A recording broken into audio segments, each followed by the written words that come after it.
সেটা কি জানেন? সেটা হলো দেখেন, ট্রেনিং ছাড়া বীমা বিক্রি দক্ষতার বদলে আবেগ বিক্রি। ট্রেনিং ছাড়া বীমা বিক্রি, ট্রেনিং তো দেন না তাকে।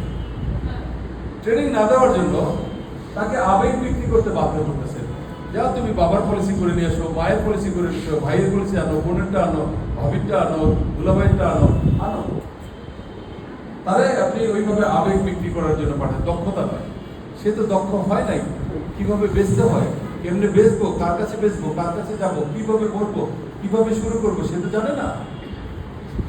সুতরাং তাকে ট্রেনিং করাইতে হবে। কিন্তু তারপরে অবাস্তব লক্ষ্যমাত্রা, মানসিক চাপ। আপনি তাকে এই মাসে বললেন যে এই মাসে কিন্তু ট্যাবের কন্টেস্ট, আপনি তো ট্যাবটা নিবেনই স্যার, নিতেই হবে।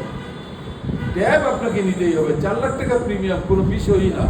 আপনার বাবার পলিসি করবেন, মায়েরটা করবেন, ভাইয়েরটা করবেন, বোনেরটা করবেন, আর কি দুলাভাইটা করবেন, আপারটা করবেন, আর কি আর হলো মামার 2টা করবেন, মামি আছে একজন, ওনারটা করবেন, আর চাচার একটা করলেন, চাচির একটা করলেন, কুকুর একটা করলেন, বাস হয়ে গেল 11টা পলিসি। বাস আপনার 4 লাখ টাকা কমপ্লিট। যান করে নিয়ে আসেন, 11টা ফর্ম দিয়ে দিলেন। তারপরে ফোন করা শুরু করলেন, হয়েছে হয়েছে হয়েছে। ও বাপের কাছে যায় ধাক্কা খায়, মায়ের কাছে যায় ধাক্কা খায়, ভাইয়ের কাছে, বোনের কাছে, সবাই কাছে, তুই আর কোনো কাম খুঁজে পাইলি না, এইটা হ্যাঁ বন্ধ কর, এসব না, হবে না, হ্যান ত্যান। 14টা কথা সে শুনতে শুনতে সে ফেড আপ হয়ে গেছে। আর আপনি তাকে বারবার ফোন করতেছেন, হয়েছে কিনা, হয়েছে কিনা, হয়েছে কিনা। আপনি দিচ্ছেন তাকে প্রেশার, একটা অবাস্তব লক্ষ্যমাত্রা তার উপরে দিয়ে দিচ্ছেন, আর এমন প্রেশার দিচ্ছেন তার প্রেশার হাই হয়ে গেছে। আপনার ফোনের সুইচটা সে বন্ধ করে দিলেন, দিয়ে সে চুপচাপ ঘুমায়। আপনি যখন ফোন করবেন তখন শুনবেন এই মুহূর্তে সংযোগ দেওয়া সম্ভব না, আপনি যে নাম্বারে ফোন করেছেন তা এখন বন্ধ আছে। বুঝছেন? এই 85% হারায় যাওয়ার মূল কারণ হলো এগুলা। অনিশ্চিত আয়, অনিশ্চিত আয়, আর্থিক নিরাপত্তাহীনতা। তাকে কি ইনকামের গ্যারেন্টি দিচ্ছেন আপনি? দেন নাই। তারা সাথে করে নিয়ে পলিসি তো বেঁচে দেন নাই, তাকে ইনকাম করায় দেন নাই, তাকে তো আপনি এই রাস্তায় নিয়ে যান নাই। তাহলে ও থাকবে কি করে আপনার সাথে? ইনকামের গ্যারান্টি চাই। ওই জন্য মানুষ 10,000 টাকার বেতনেরও একটা চাকরিতে চলে যায়। 15,000 টাকা বেতন পাইলে যথেষ্ট। কেন? মাস শেষে সে বেতনটা পাবে। আর এখানে সে মাস শেষে বেতন পাবে না।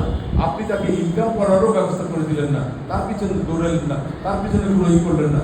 আপনি ধান গাছ লাগানোর ব্যবস্থা করছেন, ধান কাটেন আর আবার নতুন করে লাগান। এই জন্য আপনাদের এক জায়গায় থাকে না। ওই জন্য জিজ্ঞাসা করছি, যাদেরকে দিয়ে আপনি শুরু করছেন তারা কি আপনার সাথে আছে?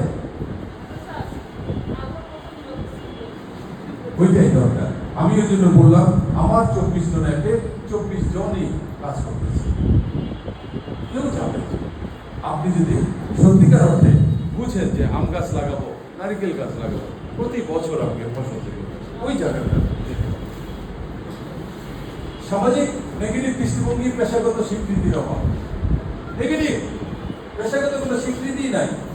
ভুল নিয়োগ প্রক্রিয়া, যে কেউ যে বীমা কর্মী হতে পারে এই ধারণা বদলাতে হবে। নিয়োগটা এইভাবে হবে না, সবাইকে আমি নিয়োগ দিব না। ওই জন্য আমি সিলেকশনের কথা বললাম। মাঠ পর্যায়ে ভয়াবহ বাস্তবতা, অসংখ্য পলিসি ল্যাপস, কোম্পানি ধ্বংস। 22 সালে 17 লাখ পলিসির মধ্যে 11 লাখ পলিসি ল্যাপস। কার পলিসি ল্যাপস? কেন ল্যাপস? আপনি যত পলিসি করাইছেন ওই পলিসি চলে না। কেন চলে না? কারণ আপনি তাকে শিখার নাই প্রিমিয়াম আনতে হবে, তাকে শিখার নাই যে এই পলিসিটা 10 বছর চলতে হবে, এইটা 15 বছর, এটা 12 বছর চলতে হবে, এটা আপনি তাকে বলেন নাই। আপনি বলছেন 2 বছর পরে ভাঙাইতে পারবেন। কে বলে আপনি 2 বছর পর ভাঙাইতে পারবেন? কোনো ভাঙি নাই। 10 বছরের পলিসি করলে 10 বছর চালাতে হবে আপনাকে। আপনি 15 বছরের পলিসি করলে আপনাকে 15 বছর চালাতে হবে। আপনি 20 বছরের পলিসি করলে আপনাকে 20 বছর চালাতে হবে। এর মাঝখানে যদি ভাঙেন আপনার এত লোকসান হবে, আপনি কোনোদিনই আপনার আসল টাকাটা ধারে কাছে যাইতে পারবেন। আপনার আসল টাকা জীবনেও পাবেন। বলে দেন আপনি শুনুন, ইন্স্যুরেন্স ওই টাকা জমাইলে আবার ভেঙে নিয়ে চলে আসবো, ওইটা ব্যাংকে যাবেন, ব্যাংকে ভাঙাইলে আপনার অল্প লোকসান হবে। 1000 টাকায় আপনার 300 টাকা লোকসান হবে, 700 টাকা ফেরত পাবে। আর এইখানে 1000 টাকায় আপনার 600 টাকা লোকসান হবে, 400 টাকা ফেরত পাবে। কেন? কারণ ওখানে 1000 টাকা ভাঙাইলে আপনি 800 টাকা 700 টাকা ফেরত পাবেন। আর এইখানে 1000 টাকা রাখছেন, যদি মরে যান আমাকে 1,20,000 টাকা দিতে হবে। আমি রিস্ক নিতেছি, এই কারণে আপনাকে ভাঙাইতে দিব না। আর ওরা কোনো রিস্ক নেয় না। এই জন্য আপনি যখন ইচ্ছা তখন আপনি ভাঙাইতে পারেন। ইন্স্যুরেন্সে আপনাকে দলিল দিয়ে দিতেছে, আপনাকে একটা টাইম বাইন্ডিং দিয়ে দিতেছে, আপনি ভাঙাইতে পারবেন কেন? ওই জন্য আমাদের এই যে 17 লাখে 11 লাখ ল্যাপস কেন? কারণ আমি যাদেরকে নিয়ে আসছি তাদেরকে কিচ্ছু শিখাই নাই, খালি নিয়ে আয়, যা যা নিয়ে আয়, নিয়ে আয়, আনিস আনিস আনিস আনিস, দিস না। কি বলবো? হ্যাঁ, এটা পুরো বাংলাদেশ, পুরো বাংলাদেশ। উত্তরণের পথ কি? এটা থেকে চেঞ্জ আমরা কিভাবে করবো? 1 নম্বর, প্রশিক্ষণ ছাড়া নিয়োগ নয়। ট্রেনিং ছাড়া কাউকে আমি নিয়োগ দিব না। আপনাকে আগে ট্রেনিং করাতে হবে।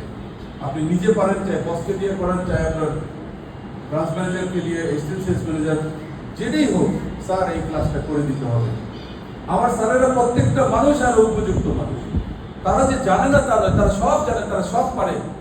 আপনি যদি ওই ক্লাসের আয়োজন করেন তাহলে দেখবেন যে আমাদের এক্সিকিউটিভরা, আমাদের সেলস ম্যানেজার, আমাদের অ্যাসিস্ট্যান্ট সেলস ম্যানেজার, প্রত্যেকটা মানুষ কিন্তু ভালো ট্রেনিং দিতে পারে। তাহলে আপনি ট্রেনিং দিতে দিতে তাদেরকে আনানোর ব্যবস্থা করতে হবে, তাদেরকে একটু খাওয়ানোর ব্যবস্থা করতে হবে, ট্রেনিং করাইতে হবে, তাহলেই আপনার লোকগুলো টিকে থাকবে। আধুনিক এবং ইন্টারেক্টিভ স্কিল বৃদ্ধির উপর প্রশিক্ষণ দিতে হবে। আধুনিক এখনকার লেটেস্ট ট্রেনিংটা দিতে হবে। ইন্টারেক্টিভ, তাকে অ্যাক্টিভ করে দেবে ভিতর থেকে, ইন্টারনাল মোটিভেটেড করতে হবে এবং স্কিল বৃদ্ধি করতে হবে। বিক্রি কেমনি করতে হয়, অ্যাপ্রোচ কেমনি করতে হয়, ক্লোজ কেমনি করতে হয়, অবজেকশন কেমনি বিচার করতে হয়, ওই জিনিসগুলো করতে হবে আপনাকে। 6 মাস থেকে 1 বছর পর্যন্ত তাকে আর্থিক সুবিধা দিতে হবে। আপনি হয় এই লাইনে যাবেন, আর নাহলে আপনি নিজে থেকে তাকে প্রতি মাসে বেতন দিয়ে টিকায় রাখবেন, তাহলে সে থাকবে। আর কি সেলসম্যান নয়, আপনি তাকে ফিনান্সিয়াল কনসালটেন্ট অথবা ফিনান্সিয়াল অ্যাডভাইজার অথবা তাকে ফিনান্সিয়াল সলিসিটর হিসেবে তৈরি করুন। সে অ্যাডভাইজার, সে সলিসিটর, সে কনসালটেন্ট, সেলসম্যান নয়। কর্মীদের দক্ষতা বৃদ্ধি এবং পেশাগত সম্মান এবং মর্যাদা নিশ্চিত করতে হবে, এটা গভর্নমেন্টের কাছে দাবি। যদি গভর্নমেন্ট এটা করে দিতে পারে তাহলে আমাদের দেশে ইন্স্যুরেন্স রমরমাতে ব্যবসা হবে। অসংখ্য মানুষ